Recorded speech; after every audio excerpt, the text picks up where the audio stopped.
Hello! WhatCar have just tested loads of EVs to see how far they can travel from a 100% charge to totally dead. The real world range of these cars might surprise you, but there's way more to discuss regarding the results. The Tesla Model 3 rear-wheel drive came out on top, showcasing an impressive efficiency of 4.4 miles per kilowatt hour and gave a real-world range of 255 miles.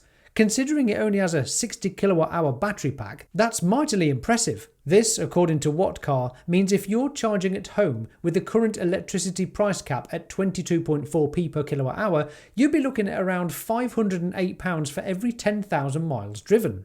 Not too shabby, right? Well, I'll let you in on a little secret. Everyone with a home charger has the opportunity to pay less than a third of that cost, making it possible to travel 10,000 miles on just £150 worth of electricity. I have charged this way for 5 years now, saved multiple thousands of pounds. I don't have solar panels, but I do make use of only charging during off-peak hours. My surprise is that more people aren't flocking to do the same and saving thousands of pounds a year.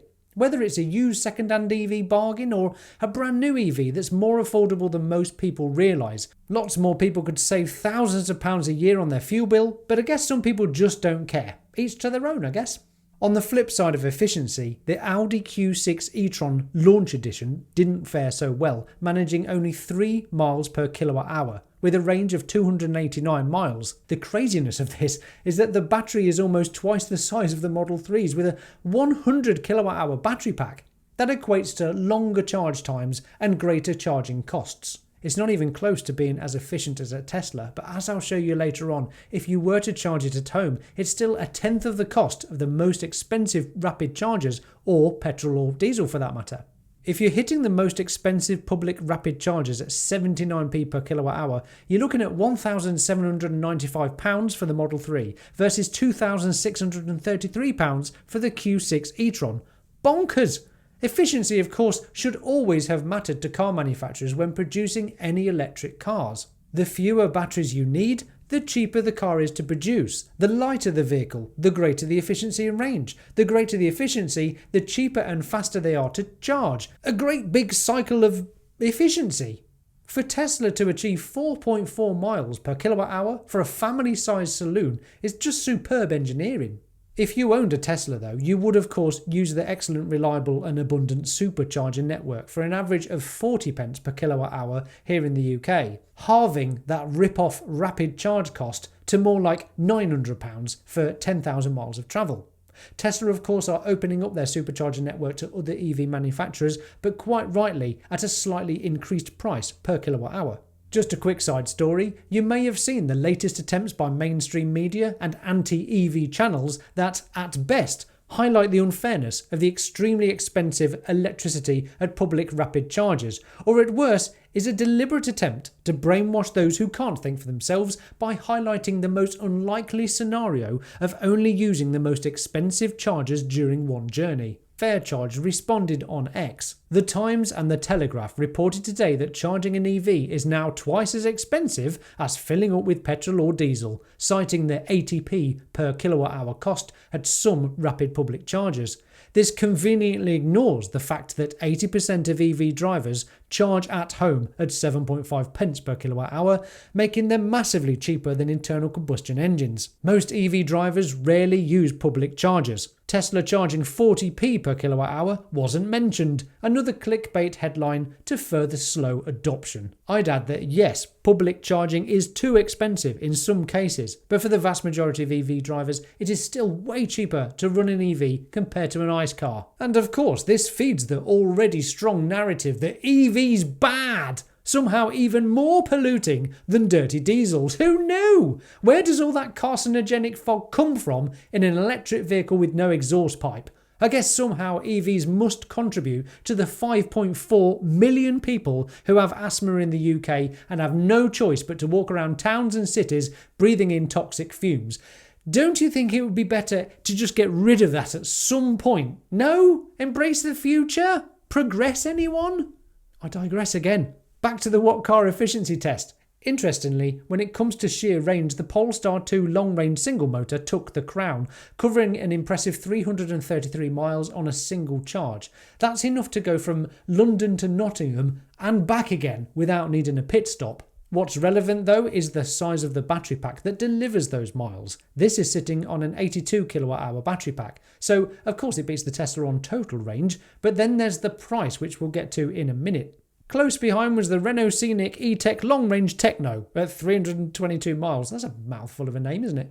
At the lower end, the Mini Cooper SE Exclusive managed only 211 miles with its 50 kilowatt hour battery pack. You'd expect the far smaller Mini to go further, wouldn't you? Well, the curb weight of a standard range rear-wheel drive Model 3 is 1,765 kilograms. The Mini, 1,680. Just 85 kilograms difference. The extra 44-mile range that you get from a Model 3 is again testament to Tesla's efficient motor, battery efficiency, weight savings and aerodynamics. Things that Mini, Audi and others here just aren't able to match. Still, I had a blast driving the John Cooper Works electric Mini recently. It's compromised, not as efficient, sure, but it's still a great fun car to drive. Check it out later. WhatCar didn't stop there. They also tested a 9-year-old Tesla Model S with a whopping 258,000 miles on the odometer to check on its battery longevity. Despite its mileage, equivalent to a trip to the moon, the battery had only degraded by 13%. Over 250,000 miles, and still retains over 200 miles of range. But of course, EVs are just white goods that don't last, according to some pillocks. The next time someone tells you you'll need a battery replacement or that you will have no range left after 10 years of ownership, remind them of this car. This deep dive into EV efficiency really puts into perspective how much these factors can affect your wallet and your driving experience. It's not just about how far you can go, but how efficiently you get there. But of course, it's where you charge it that matters. Let me give you a shocking example. Here we have charging costs per 10,000 miles. The Tesla Model 3, which produces 4.4 miles per kilowatt hour of usage, the cheapest way to charge your car would be using off-peak electricity at home. Currently, the price to me is 6.67 pence per kilowatt. This would be £151 to travel 10,000 miles and is exactly what I've been doing for the past 5 years. If you were to charge at peak time, which is 22.4 pence, the cost would be £509. If you were to use a Tesla supercharger, the average would be about 40 pence per kilowatt hour, £909.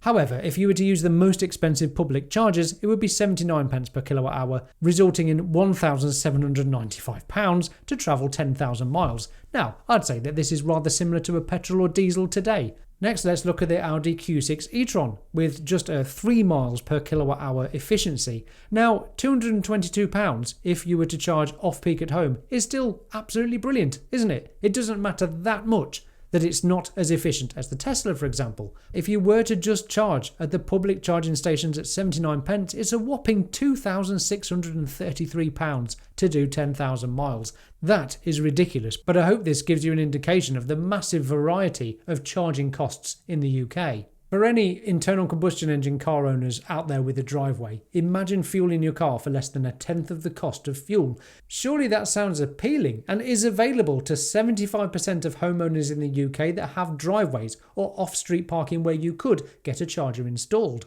Yes, it costs money to install one, but consider it your private petrol pump that provides super cheap fuel forever. And finally then, this is taken from WhatCar, the range test results. Here's all the cars that they've just tested and the range test results. When you discount the second-hand Tesla Model 3 that they had to test as well, the Tesla Model 3 is the second most affordable car on this list. Isn't that crazy? It's the most efficient. It gets a rather respectable 255 miles of range. All the usual Tesla benefits, but here's where it didn't win, a shortfall of 19.7% in the official range WLTP test cycle look. Wouldn't it be nice if the official range of EVs was simply the accurate measurement of a real-world range test, like this excellent WhatCar efficiency test? The Tesla Model 3 long range was obviously not amongst these cars tested, but it's worth mentioning that for £49,000, so well in the price point of these cars, the new Model 3 has a claimed range of over 400 miles from its 75 kilowatt hour battery pack. Expect more like 350 miles in the real world. You could easily do the 6.5-hour journey from London to Scotland without a stop or a charge, should your bladder allow it, of course. Speaking of which, here's my electric Mini review. All will become clear when you watch it. Or if you'd like to know how Neuralink is working on a cure for the blind, check this instead. It's mind-blowing. I'm Will, this is the Tesla Jigsaw. Thank you Patreons and thank you for watching. Bye for now.